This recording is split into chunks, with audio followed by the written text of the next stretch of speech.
Good morning, everyone, and welcome back to Pete and Suad. I am actually out here pretty early today. It's Monday, and it is 6:55, and it is already 77 degrees right now. The high is supposed to be 97.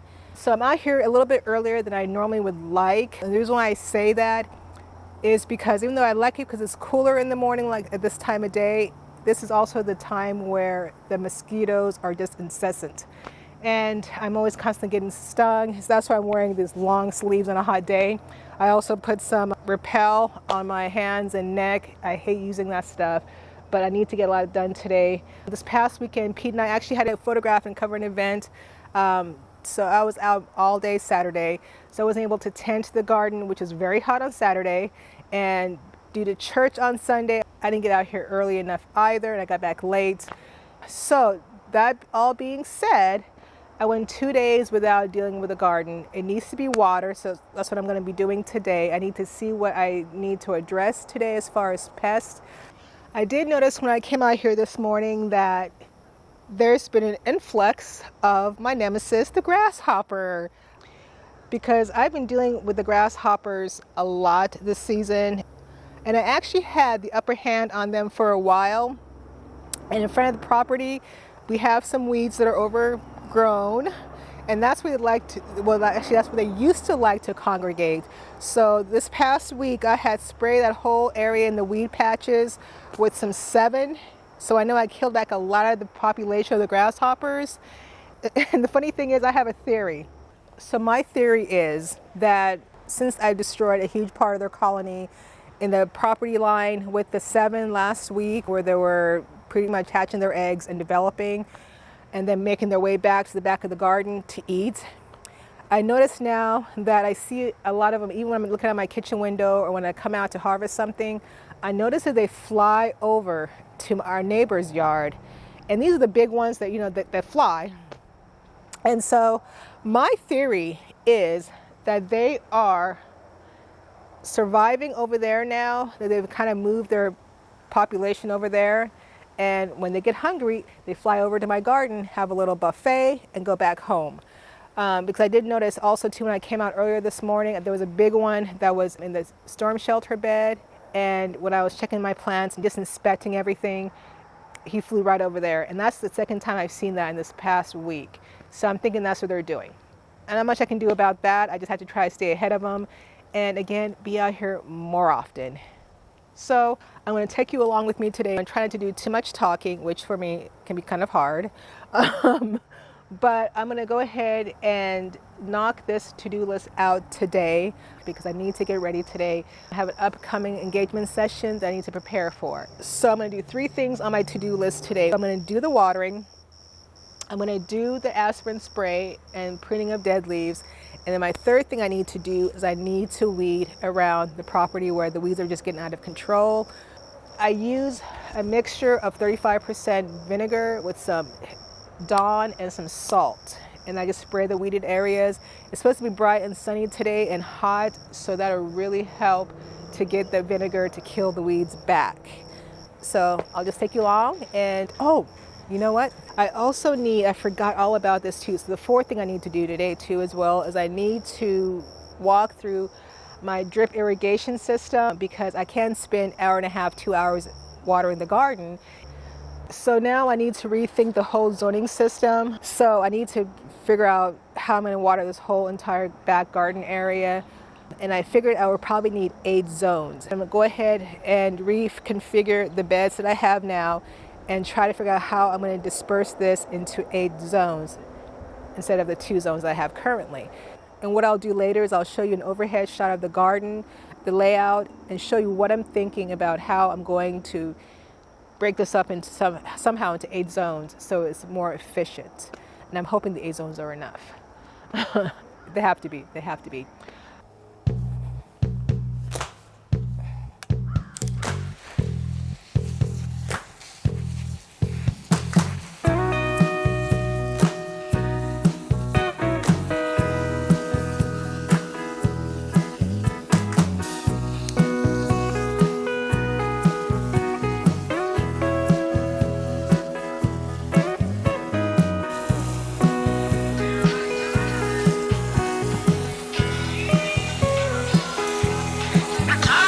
my lover man.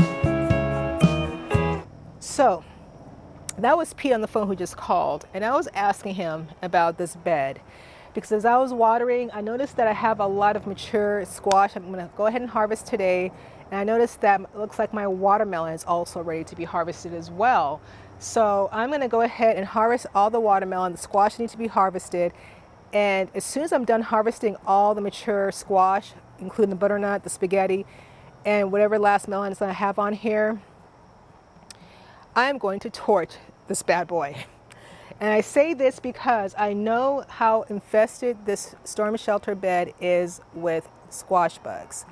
Now my intention next season is to do more squash here just because it can trail and be out of the garden without impeding in the raised beds. Okay, I'm sorry, my head is going 100 miles an hour. Back to my point. And so my thought is that I know the squash bugs can overwinter over the season and come back and lay eggs and wreak havoc in the next season. So what I'm going to go ahead and do, I think, is once I get everything harvested from this bed here, what I'll do is just pull up the plants and gather them into the center of the storm shelter bed. And then Pete and I, we're going to torch this puppy.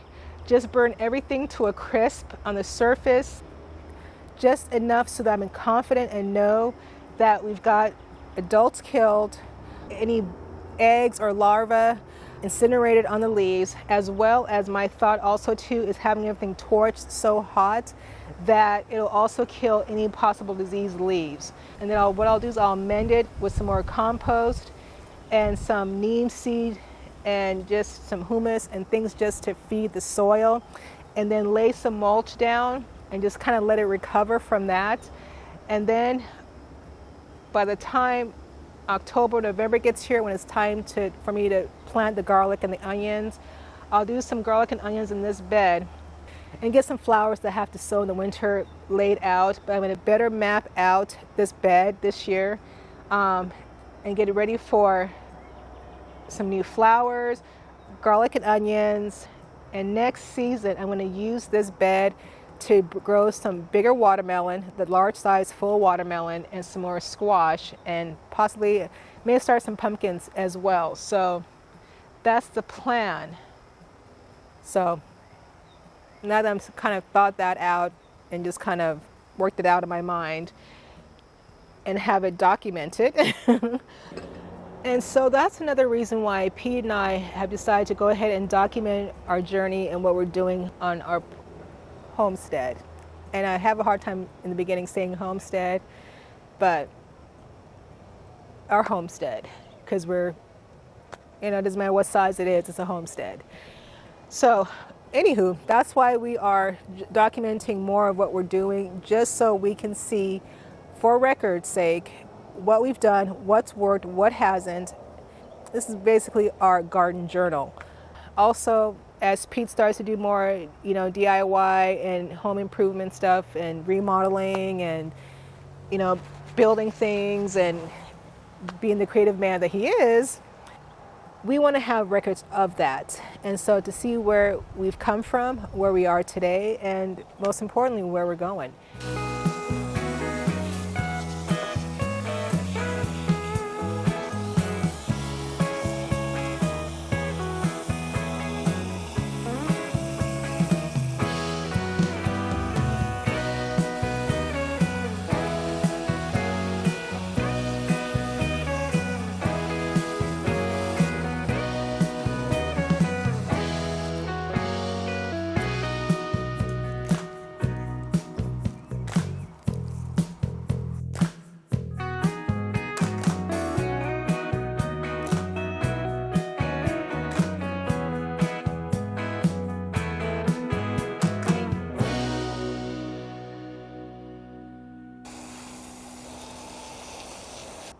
All right, so now that I've got everything watered and killed some squash bugs, it's time for me to get everything sprayed down with some aspirin.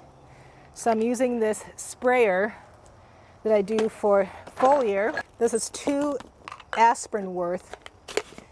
And what I'm gonna go ahead and do, I forgot I used this previously for fertilizer foliar. Let me give this a quick rinse. Okay. Actually, you know what? Speaking of foliar spray with fertilizer, I think I'm going to add a little bit of fertilizers in here to also just give a little extra boost. It's not going to hurt anything. So 1 second.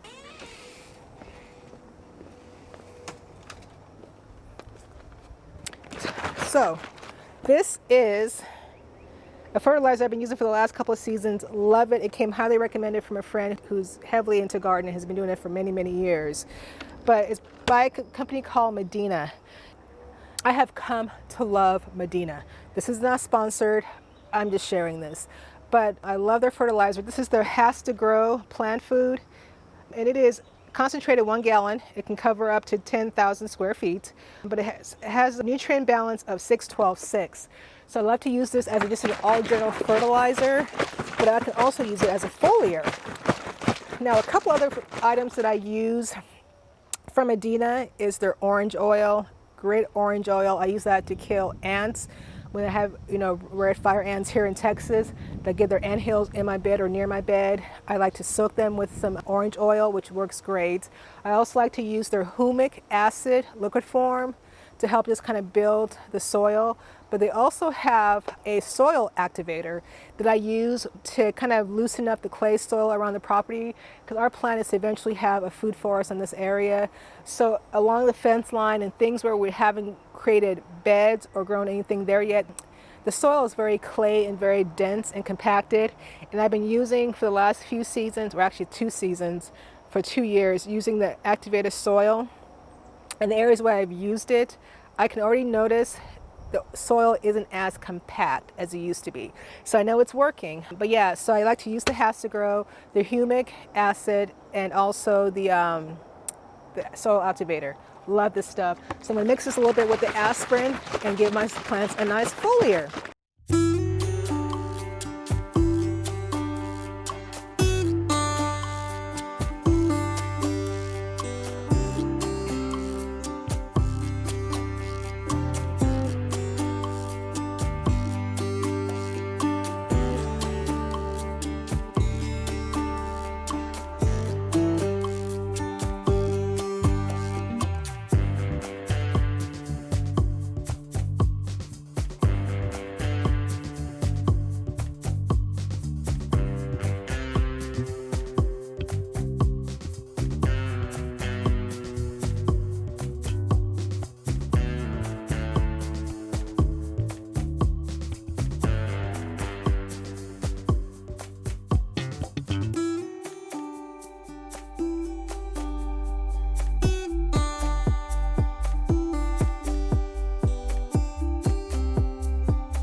So I'm sure you're probably thinking, why don't you just buy the pre-manufactured square foot drip irrigation?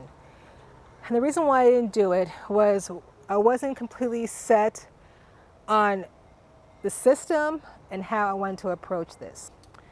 So when I priced out the pre-manufactured square foot drip irrigation system, it would have cost us a pretty penny. a couple of $1,000 to do all the beds at least.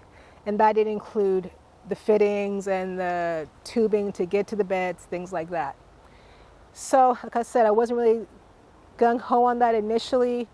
I was going more towards that direction just because I had initially done the 1/4-inch drip emitters that had the emitters every 6 inches, and I put that through all the entire bed. Now, because I had so much tubing going at a long distance, the beginning of the beds got watered better and more thoroughly than the ends of the beds. But even that being said, where the drip emitters were supplying more water in the beginning of the line, it still wasn't supplying enough water. And so I had decided that I had to just make a decision and pull the trigger, and I needed to just get a system that would just water the beds, that wouldn't have to spend an hour and a half, 2 hours watering the current beds. The cinder block bed here was my prototype. And as you can tell, the grids actually are not 12 inches by 12 inches. And this is another reason why I didn't want to get the pre-manufactured, because it's such an odd shaped bed. It would have cost more to get the pre-manufactured drip lines. Now, the center of the bed here, the center of the bed from here to the other side here is 3 feet. But then as you can tell, we have the trellises going down the center, which wouldn't have made ideal conditions for a pre-manufactured grid. And the bed is 3 feet. The bed area itself, not counting the small squares in the cinder blocks, the inner bed is 3 feet by 16 feet, I believe. Yeah, 16 feet. So that's one reason why I didn't want to get the pre-manufactured grids. So I started putting these together. I got the tubing from Amazon. Now everything that I've laid here so far and installed cost me several $100s less than what it would have cost me to go pre-manufactured. That includes all the tubing from the spigot to the beds and the grids in the bed. We saved at least $600 with me doing it myself. So you would say, well, it took you all this time to do it. Yes, it didn't take me all one time. I did it over, like I said, probably about a 9-month time frame, and just did it every now and then, figured it out. I learned a lot. It was fun. And at the times I did it, I wasn't doing anything else. So, I mean, to me, it was educational and informative, and I'm all about doing things DIY if I can. Now, if it wouldn't have saved me as much money as it had, I probably would have eventually gotten some pre-manufactured for some of the beds. But once I started, I just couldn't stop. Okay, so I have done all the aspirin spray for the garden, and so now I am headed towards the front of the property to show you what needs to be dealt with as far as weeds go. So, oh my goodness, it's already hot out here. It is already hot out here. Oh my gosh. Okay, so, oh my gosh, I'm so hot and sweaty. What time is it anyway? Okay, it's 8:39, so I've been out here for just under an hour. I have made very good time. I am proud of myself. So, oh, my clothes are sticking to me.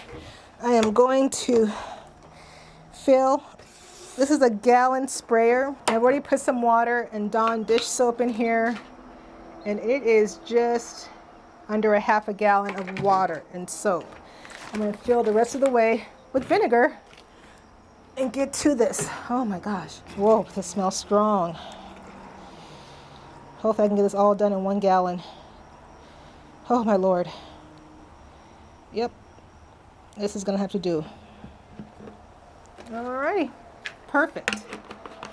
And Pete also bought some Roundup because we don't have any gardening or any edible plants in this area, so whatever I'm not able to cover with the vinegar, he's going to do with the Roundup. So, or is it Ortho? One of the two. Anyways, so yeah, we are getting a handle on these weeds.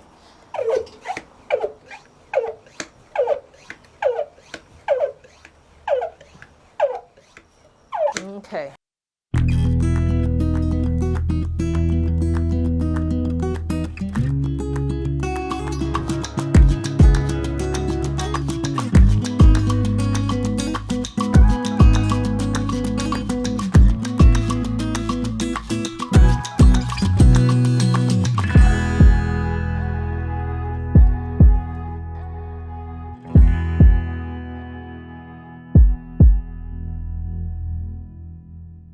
So I'm getting way too hot out here. So I'm going to go ahead and take you inside and show you the overhead image I have of our garden area and show you the current system and how it feeds the garden, as well as what my thoughts are going forward and how I'm going to reroute everything into 8 zones.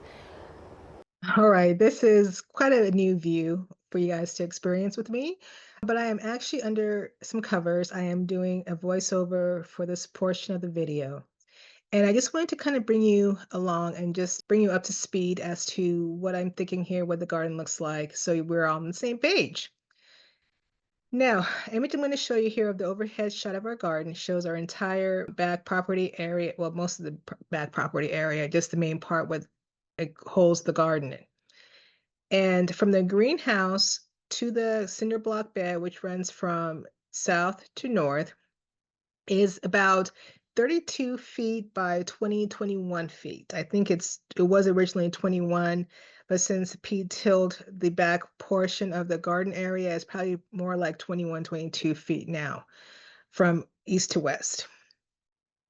Now, currently I do have the entire garden, including the new 3 smart pots along the house and the storm shelter area. I have that now all on 2 zones. And as my loving husband, engineer husband Pete has informed me, it's just too much distance for the hose or for the drip line to fully water the entire garden area evenly and thoroughly, which I have found to be the case. So what I'm going to go ahead and do is just kind of show you the thought processes that go into reconfiguring the garden area from 2 zones into 8 zones.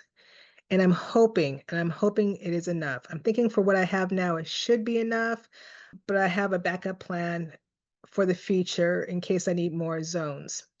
And I say that because currently I have a 2-zone drip irrigation system that has 2 zones ports, as well as a 3rd port that's just for manual watering that I connect the hose to. And I use that that's what I've been using basically now to hand water the garden, since I don't have enough pressure to water the whole entire garden. And so what I purchased to update the zoning system from 2 zones to 8 zones is I ordered a 4 splitter for the spigot, the faucet that comes from the house, a 4-zone or 4-port splitter that will hold, currently, 1 port will hold the hose so I can still manual water if I need to have that manual capacity. And then I have 2 other zones that I'm going to use for the 2 new drip zone timers that I purchased. Now, those 2 drip zone timers have 4 zones each, which will make a total of 8 zones for the entire garden.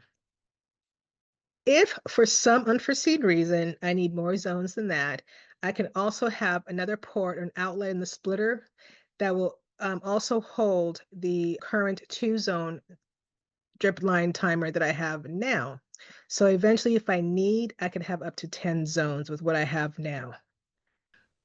I'm going to go ahead and show you my screenshot of the overhead image of what our garden area looks like. And I'm going to kind of walk you through what areas are being covered now with the 2 zones and my thought process and how I'm going to break up those 2 zones into 8 zones. So let me go ahead and take you to my screen and show you what I'm thinking. All right, so this is an overhead view of what our garden looks like. This was done earlier in the spring season before we had the foliage on the trees.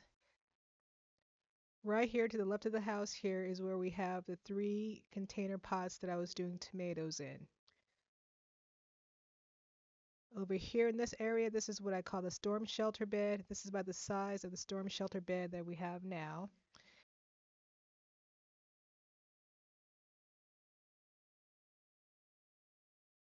And then Pete also tilled this area back here just on the border of the garden bed.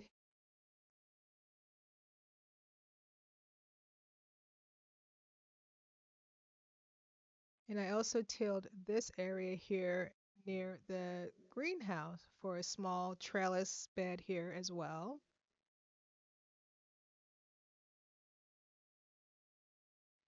And Pete also tilled this little area under this green arch.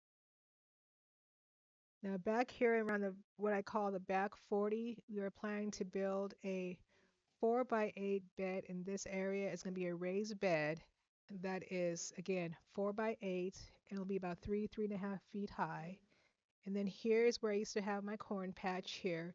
I'm going to remove the cinder blocks here, and I'm going to have a 4 by 4 raised bed here, also 3 to 3.5 feet tall.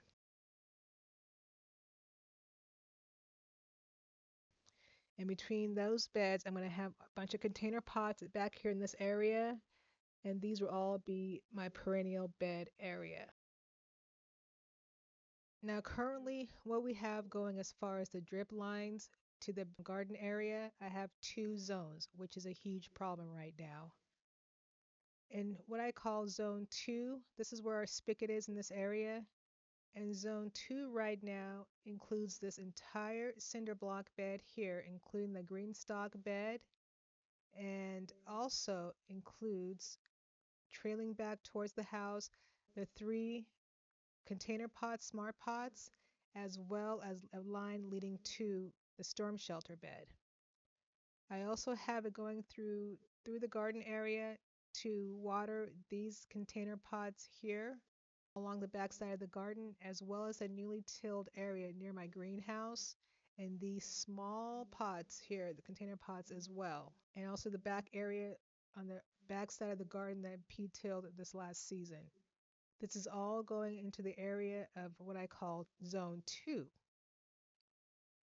Now, what I have going here from the house is zone 1, and zone 1 is all just basically my raised beds.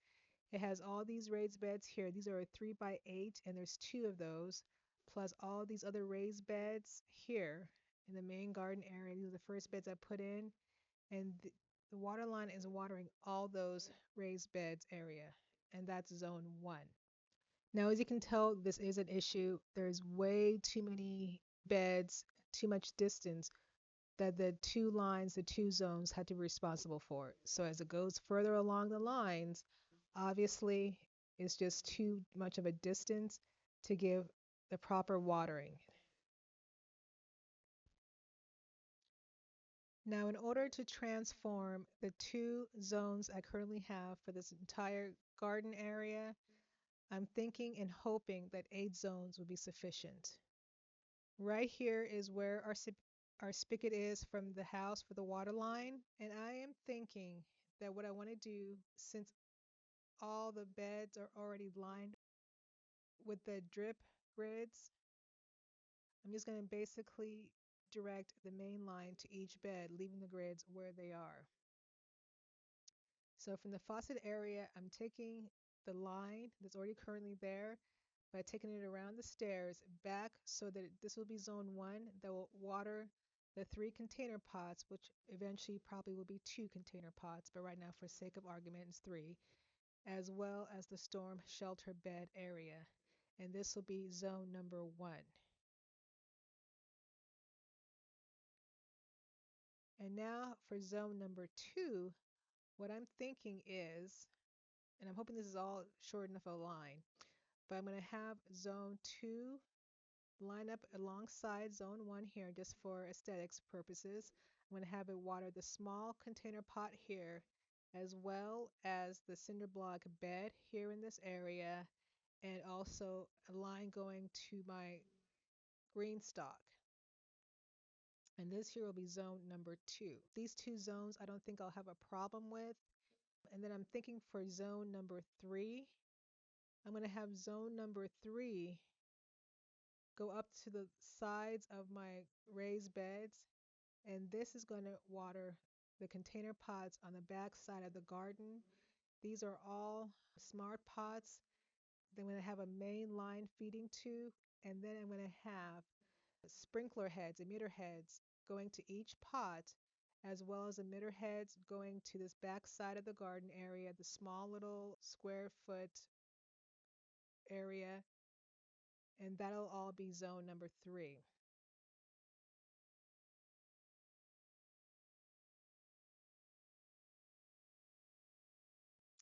And then for zone number 4, I'm going to continue from the spigot line and have it go from the spigot, and I'm going to have it zoned off for the two 8x3 beds, which is a total of 3x16. And I've already got lines to this 2x2 bed here, as well as a line to this 2x8 bed. So that I think is going to be working functionally fine to work as zone number 4. And then for zone number 5, what I'm thinking is to have this drip line going from the house, and I'm going to have it going towards the garden area, and zone 5 is going to be covering this 4x8 bed as well as this 4x2 bed. And I think that's going to be very sufficient for that. And that's going to be zone number 5. Now, for zone number 6, I'm going to do the same thing I did with zone number 5 and have the main line going along the house and then jutting out into the garden area. And that'll be for zone number 6, that will cover a 4x8 bed as well as a 4x2 bed. And these again are already previously connected. And again, this is zone number 6. Now, this is where I'm trying to figure out what I really want to do here, because I got to figure out what I can do with the last 2 zones that I have. And I'm thinking here that for zone number 7, again, I'm going to have it running from the spigot along the house and then have it going up to these other container beds. These are 2x2-foot raised beds from Smart Pots, plus these smaller gallon, 5 to 20 gallon Smart Pots, and these 20-gallon Smart Pots here on this side, as well as a small tilled area in ground near the greenhouse. And that I'm going to make for zone 7. And finally, for zone 8, so here is where I have a little more concern, because the back 40 area where we're building the 2 new raised beds is the furthest distance from the spigots. I haven't measured exactly how many feet it is, but again, I'm going to have the main line going along the house and then jutting out, and I'm going to bring the line towards the line on the side of the greenhouse and bring it into the 4x4 bed that's 3.5 feet high. Put a grid system there and then have it feed to the 4x8 bed and put a grid system there. And the line that goes between the 2 beds going to feed emitter lines to each of the container pots, however much I have there. And that's, I'm hoping, will be enough for zone 8, and it'll still feed the entire garden with equal amounts of water. So that is my thought process on the whole drip irrigation system. I'm pretty excited about it. I'm hoping and praying to God that this whole conversion from a 2-zone to an 8-zone is enough to allow the drip zones to really water the beds and the container pots thoroughly and efficiently. Now, if push comes to shove, if I need to add more zones to it, because I'm a little concerned about the back 40 area. I am not sure if, because of the distance from the spigot to the back 40 area, I am wondering how it's going to disperse the water evenly and the 4x4 bed into the 8x4 bed. And having the center of that main line divided into the drip emitters that will go into the container pots. I'm really concerned if that's going to be able to cover the whole back 40 area. Now, if it's not the case where it can cover the whole back 40 area, I still do have the initial 2-zone drip timer that I started this whole project with. So if I need to add that to it, I still can, which will allow me to have 2 additional zones. Hopefully, I can do it in the 8. If not, I will have to split the 8 zone into 9, possibly 9 and 10, and have 3 zones in that back area. So I'll have one going to the 4x5 bed, excuse me, the 4x4 bed, which is actually going to be zone 8. And then zone 9 will be the 4x8 bed. And then zone 10 will be the container pots with the drip emitters for that back area. That may be a little bit excessive, but because of the distance it is from the spigot, they say that the sweet spot for drip irrigation is 200 feet. And I'm suspecting that's going to be more than 200 feet. So I may have to do that for 3 zones in that one area. If I do, it's doable. So that's my thought process and what I need to do next with the drip irrigation because I really need to get this functioning. I'm tired of just standing out there with a hose watering by hand. So in part 2 of this video, I will be showing you how I actually reconfigure the drip lines to the 8 zones. And hopefully I won't have any problems with that. So until next time, look forward to seeing you again. Thanks again for the support and have a blessed day. Bye-bye.